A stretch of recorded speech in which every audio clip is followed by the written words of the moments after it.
let's a little talk about the material. Again, this software is not for changing material or creating material. So it's just for a bridge, it's converting to mesh. But we have a material menu here. That's the material editor.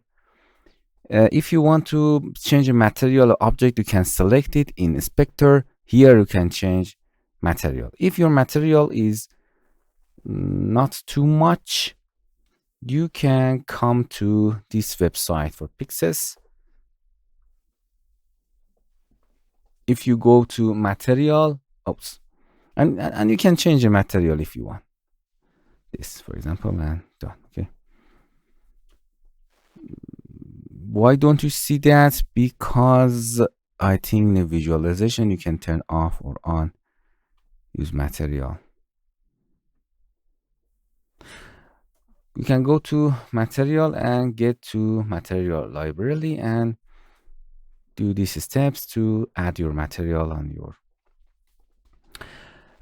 You can go to the material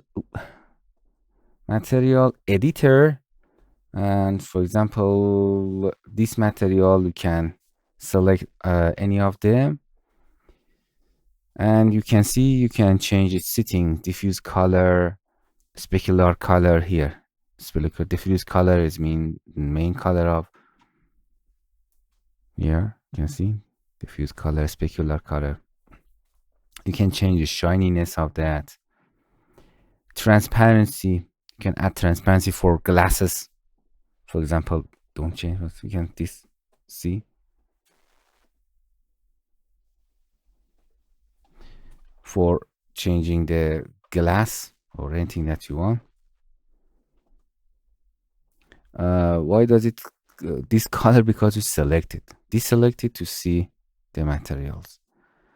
For example, for this, you can go and it has no material. You can assign, for example, glass material here. And in a material, if your model has a texture, you can edit your texture here if you want. You can merge identical material and material are the same based on colors, PPR, and merge identical texture. If you want to unuse material, unuse texture, replace material, clear our material from scene, boom. You can see if you don't want to see them, clear material, resize texture, and done. So that's it's very easy.